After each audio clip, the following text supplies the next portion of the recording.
Hello, I'm Rob. And I'm Chris, and we're half of Enter Shikari. And you are watching Grasser Productions.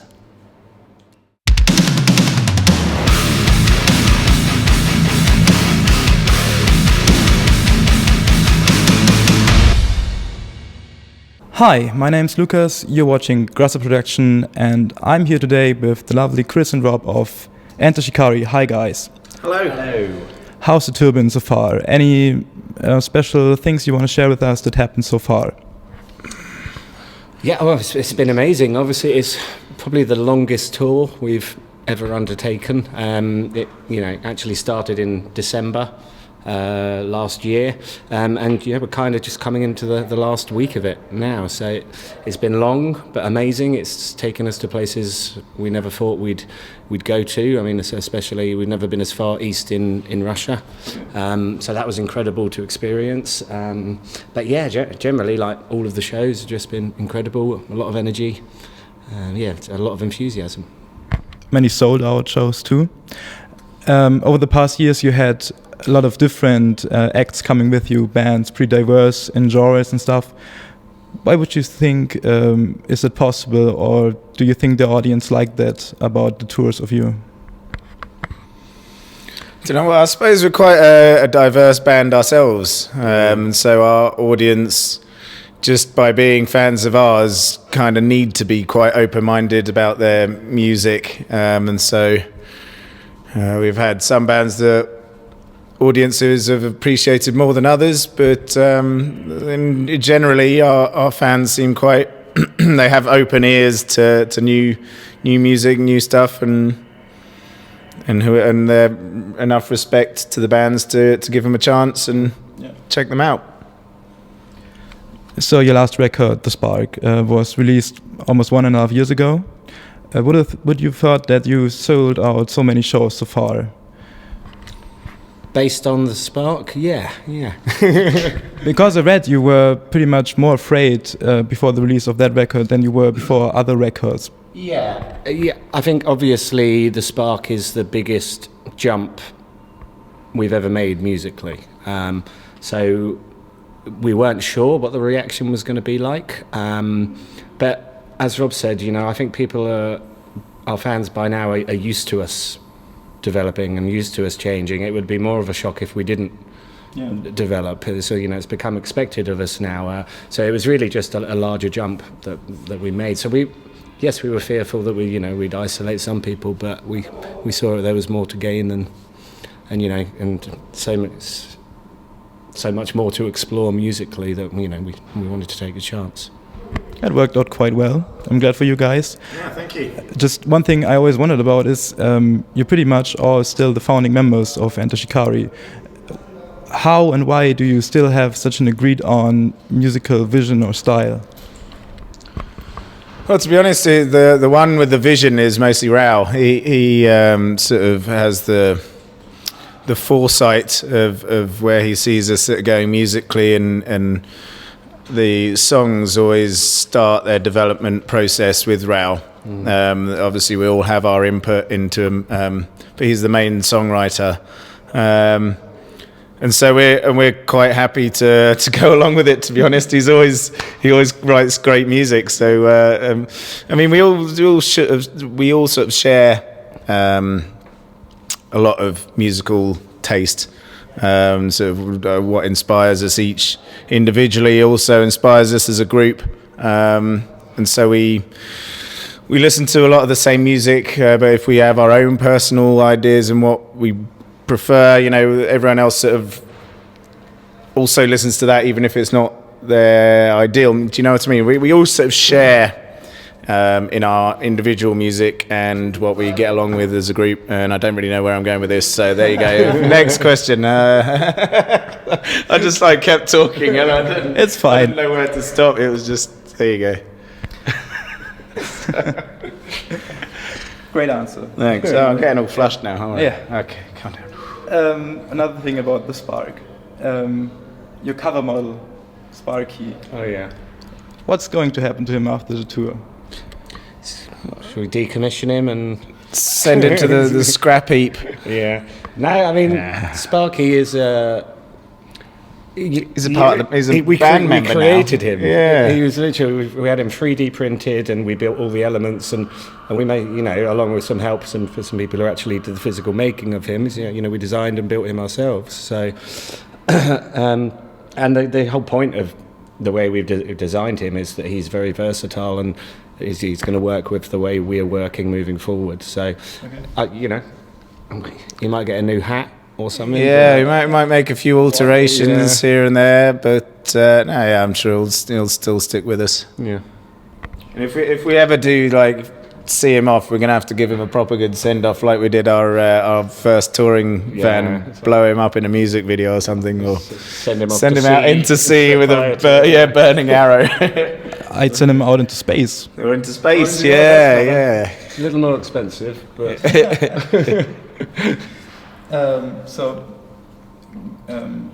Metaphorically speaking, what's going to happen to the Spark?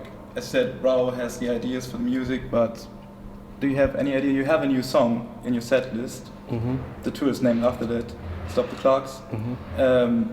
Is this the direction? Is this going to be part of an EP or a new album even, or just a single? As we know, you guys. It's going to be just a single by itself. Yeah. We're working on a release date. It's the first song that we have just been playing before we've actually released it. So we're constantly getting asked when we're going to release the studio album version of it, which it does exist. We just need to finalise a proper release for it. Yeah. I don't think it's fair to say that that's going to be a representation of what's going to follow. Okay. Really, we're only just in the embryonic stages of writing the next record, so we couldn't tell you yet what direction it's going into because we're still searching for that ourselves. But I think as we always say, I would expect that we'll develop again, and it's not going to be another version of the Spark. It will be something of its own entity. Great to hear. Another thing that I always connect with Enter Shikari is you guys are a political band to me. You're always outspoken about your political opinion in lyrics, on stage, or even on social media. Is this something you always thought about, even in the beginning, or did this just came up over the years? No, well, not when we were kids. We didn't really realise what was happening. I think it must have been when we were about 16, 17, and I think we watched a movie called The Zeitgeist, and it just kind of opened our eyes and minds to, especially the one segment about money and what is money and how money is being created and sort of rules the world, and that sort of really opened our eyes. And then we started doing more research of our own stuff and kind of being intrigued and interested in how the way the world works and how people work and things like that. And so it was definitely a turning point for us. I imagine it's the kind of age that a lot of people start realizing that the world's bigger than their little bubble, and so you start figuring out how sort of systems work. I guess as well, the earlier material and anything kind of on Take to the Skies, that was written when we were younger and over a long period of time, and it took us, and it got us into the music industry, and it got a lot of people listening to us. And I guess once it came time to write the second record, we had realised that the music had reached a lot of people, and therefore, whereas we might not have been as worried about what the lyrics were saying on Take to the Skies, and they were a lot more what's the word I'm looking for?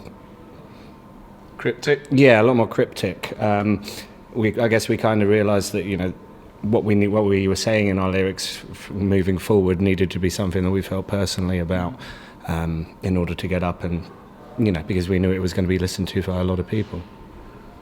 So that's an interesting point, because some few weeks ago we interviewed While She Sleeps and Stray from the Path, two bands who would also consider themselves pretty political in lyrics and stuff. Do you think bands have to get political at some point because they have the audience that they can reach?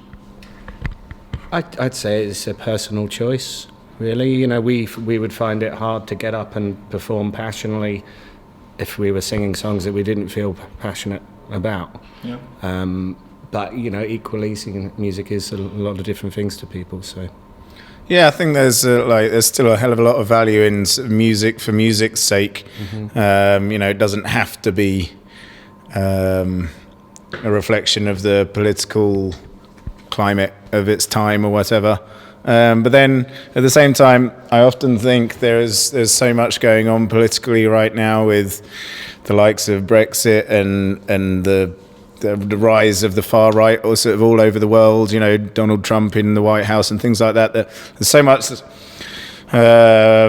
volatile kind of politics going on at the moment that I'm surprised that there's not more people talking about it, because it's you can't escape it. Yeah. And so often art is a reflection of its surroundings and its time. And if that's constantly surrounding us, how is it not more prevalent in modern music? But like Chris said, it's a personal choice. No, Brexit. Not a personal opinion, but as a band, is it going to make touring harder? We don't know. Yeah, it's a bit early to tell. I mean, there's obvious issues that could come about, but they haven't got to a point where they've discussed in any depth what these restrictions we don't have a deal. Like, there's no Brexit deal, so no one knows quite what Brexit is at the minute. So no one can really predict what Brexit is going to mean for our industry because we don't know what it is. Yeah, we don't yet know if there's still going to be free movement through the borders once we arrive into the EU.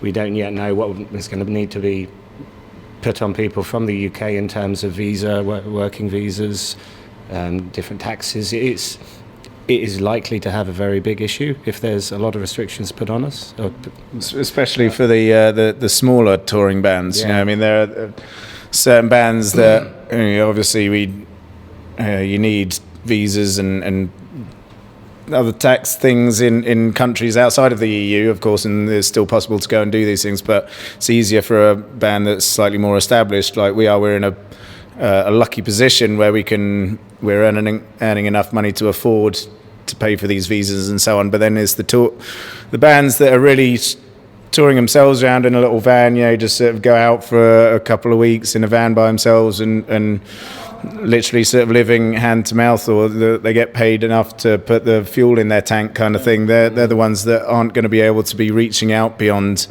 the British borders, and so it'll be detrimental for the British music scene, I think. But then, like I say, we can only predict because we don't know what it's going to be. Yeah, that would be a shame. I thought that it would get much worse for you guys because your stage production is getting bigger and bigger over the years. So traveling with all that stuff across Europe would have been hard. Yeah, carnets and shit. Yeah, carnets are a massive pain in the arse. Yeah, a carnet, because people probably won't know, it's basically like a passport for all of your equipment. So, yeah, freighting is going to get harder. It's going to be harder to... there's potential that everything could get a lot harder. But speaking of your stage production, could you tell us something about that? Because you introduced something on your last tour. Mm-hmm. What is that about? Well, we've always wanted to kind of work with different elements, or just something that you don't normally see. Different mediums. In a music venue. And we went through a number of different ideas, and one that kind of really stuck with us was the idea of using lights with mirrors, and kind of coming up and seeing what we could create with that. So us, together with our lighting designer, kind of came up with a design that we thought we could take not only into the venues in the UK, but also into the venues all across Europe and even into Russia. Kind of size thing that can be scaled down to smaller venues and scaled up to the bigger venues, so everyone gets the best possible show. So yeah, and then it was just a case of actually designing what we wanted the stage to look like, and we've gone for a lot more kind of simplified, taken the guitar amps off stage and everything's just clean and slick, and yeah, we like it. I'm looking forward to the show tonight because it looks great. I had a look at the stage beforehand. What are your future plans for the rest of 2019? Just a plain simple question. Well, we got a month off. Thank fuck. we go home. We've got a few more days. We've got 6, including tonight. Got 6 more shows, and then we go home for a month and a bit. And then we start the festival season. So we're doing a whole bunch of festivals. We're doing 3 or 4 here in Germany. We're doing a bunch in all around Europe and UK.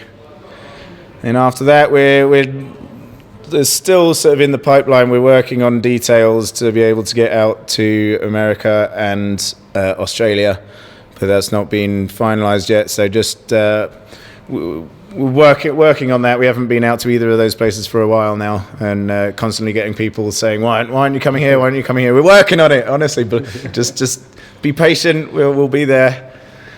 We're trying, and then we'll start work on the next record. And release your final single beforehand. Yeah. Oh yeah. At some point we'll release the single. So I think our time's up. You have to go play a sound check. Yeah. Thanks a lot for your time, guys. Have fun tonight on stage. Thank you. Thanks for your time. Great. Pleasure. Great to talk to you.